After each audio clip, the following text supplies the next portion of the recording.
Hello everyone, welcome to channel learn with ease. आज हम solve करेंगे जीएसटी चैप्टर से क्वेश्चन नंबर 1 2 3। लेकिन मिसिंग वैल्यू के क्वेश्चन है जिसमें आप बहुत मिस्टेक करते हो, तो ध्यान से समझने के लिए एंड तक बने रहना। चैप्टर 10 डीके गोयल की बुक से, class 11 accounts. Online classes, online tuitions के लिए आप मुझे स्क्रीन पर दिए गए नंबर पर व्हाट्सएप कर सकते हो अपना नाम और क्लास। और आप अगर सॉल्यूशन ढूंढ रहे हो टीएस ग्रेवाल और DK Goyal new edition book के, तो चैनल के होम टैब पर क्लिक करो, आपको सॉल्यूशंस अपलोडेड मिलेंगे। फर्स्ट सेक्शन में एमसीक्यूज मिलेंगे क्विज की फॉर्मेट में, और एमसीक्यूज के सॉल्यूशन है शॉर्ट सेक्शन। तो बहुत कुछ है चैनल पर, विजिट द चैनल। अच्छा लगे तो शेयर और सब्सक्राइब जरूर करना। क्वेश्चन नंबर 1 में आपको कुछ ब्लैंक्स दी है। ये जो ब्लैंक है यही मिसिंग वैल्यू है, जिसे आपको फाइंड करके ये जर्नल एंट्री कंप्लीट करना है। तो कैसे फाइंड करोगे इंफॉर्मेशन? सबसे पहले सीजीएसटी और एसजीएसटी आपको दिया है 9%, 9%। फर्स्ट ट्रांजेक्शन में लिखा है कि हमने स्टॉक खरीदा विद इन द स्टेट। इसका मतलब इंट्रा स्टेट परचेज है। इंट्रा स्टेट परचेज में आप जो सामान खरीदते हो उस पर आप जीएसटी पे करते हो, जिसे हम क्या कहते हैं, इनपुट सीजीएसटी और इनपुट एसजीएसटी। टोटल मिलाकर के आपने पेमेंट की है 3,54,000। जो सामान खरीदा उसकी पेमेंट 3,54,000 की है। इसी में आपकी परचेज भी है और आपका सीजीएसटी और एसजीएसटी दोनों इंक्लूडेड है। नहीं समझ में आया तो समझो। मान लेते हैं हमारी परचेज 100 है, तो CGST 9 rupees, SGST 9 rupees, add करके टोटल 118 रुपीज की पेमेंट की। तो ये जो 118 है, एक तरह से 118% है, जो कि आपका 3,54,000 के बराबर है। ये 3,54,000 भी तो आपका 118 के बराबर है। परचेज निकालनी है तो क्या करोगे? 3,84,000 divided by 118 multiplied by 100, 3 lakh. Purchase आ गई। तो परचेज अकाउंट डेबिट 3 लाख। इस परचेज पर आपने जीएसटी की पेमेंट की है। तो इनपुट सीजीएसटी 9%, 3 लाख का 27,000। और इनपुट एसजीएसटी ये भी 9%, 27,000। तो टोटल 3,54,000 हमने पे किया। Journal entry complete. इसके बाद नेक्स्ट ट्रांजेक्शन में हमने स्टॉक को बेचा, सेल की। विद इन द स्टेट मतलब इंट्रा स्टेट आपकी सेल हो गई। अब इंट्रा स्टेट सेल में आप क्या करते हो, जो सामान आप बेचते हो वो आपकी सेल है, और उस सेल पर आप कस्टमर से जीएसटी कलेक्ट करते हो। तो इंट्रा स्टेट सेल में आपने जीएसटी, सीजीएसटी और एसजीएसटी दोनों कलेक्ट किया है। तो यहां पर हमारी सेल भी नहीं है हमारे पास। लेकिन ये 7,200 क्या हो सकता है? 7,200 आपका सीजीएसटी है। सीजीएसटी हमने कितना लिया होगा? 9%।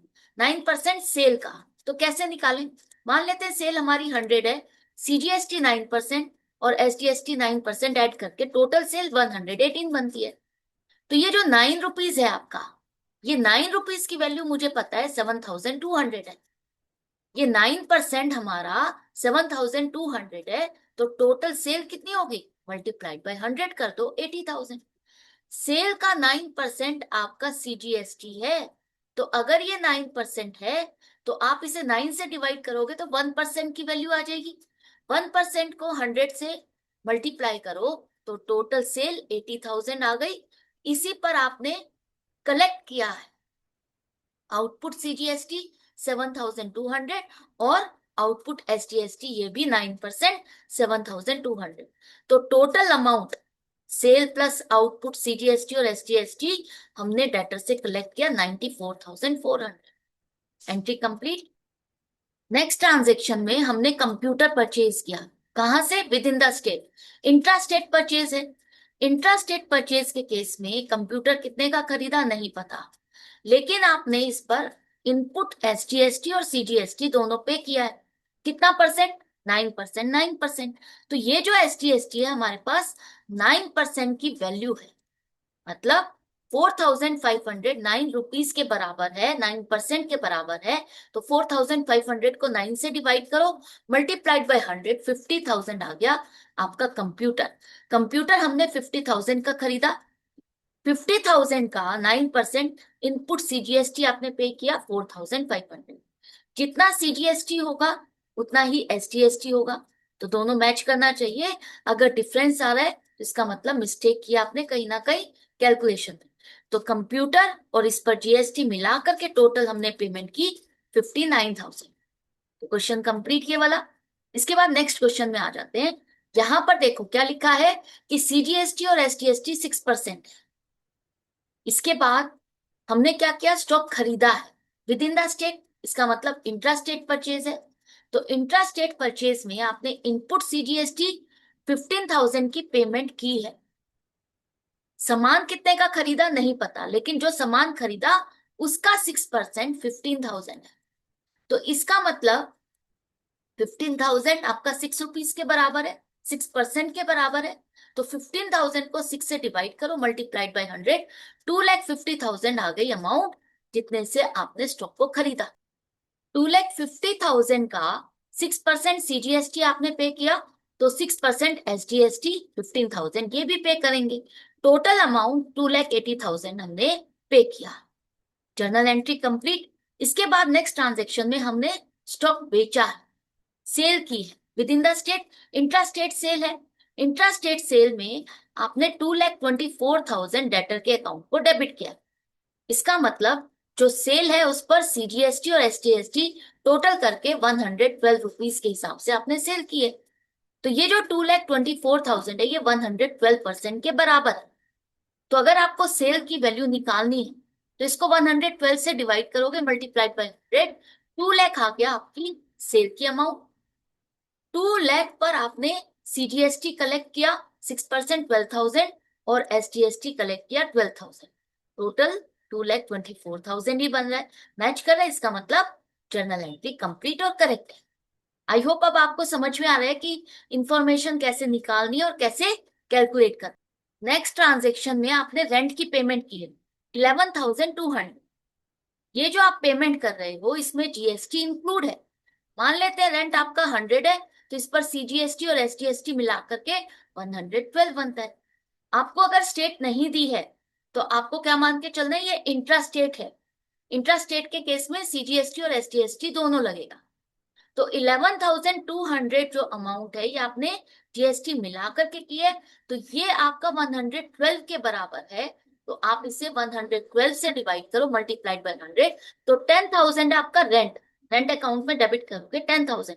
इसके बाद जो आप जीएसटी इस पर पे कर रहे हो वो इनपुट सीजीएसटी 600 हो जाएगा, 6%, 10,000 का 600 और इनपुट एसजीएसटी 600, तो टोटल बन गया 11,200।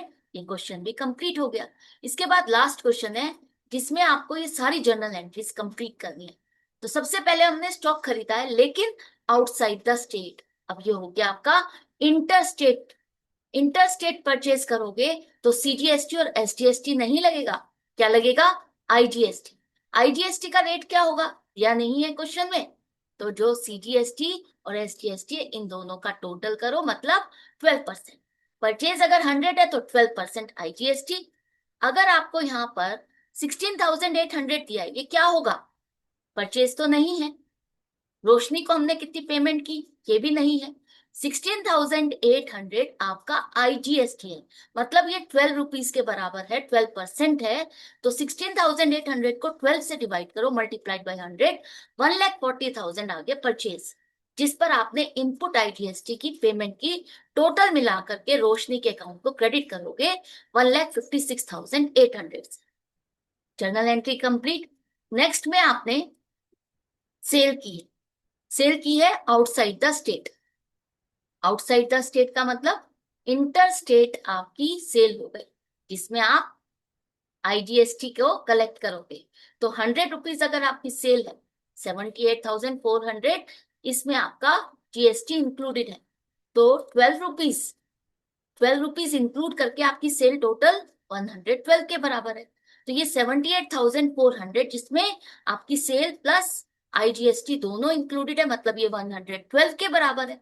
तो इसको 112 से डिवाइड करो, मल्टीप्लाइड बाय 100, 70,000 की आपकी सेल है और इस पर आपने जीएसटी कलेक्ट किया, आईजीएसटी 12%, 8,400।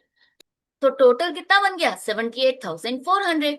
Journal entry complete. इसके बाद नेक्स्ट ट्रांजेक्शन में हमने स्टॉक खरीदा है विद इन द स्टेट। अब विद इन द स्टेट लिखा है, इसका मतलब इंट्रा स्टेट परचेज है।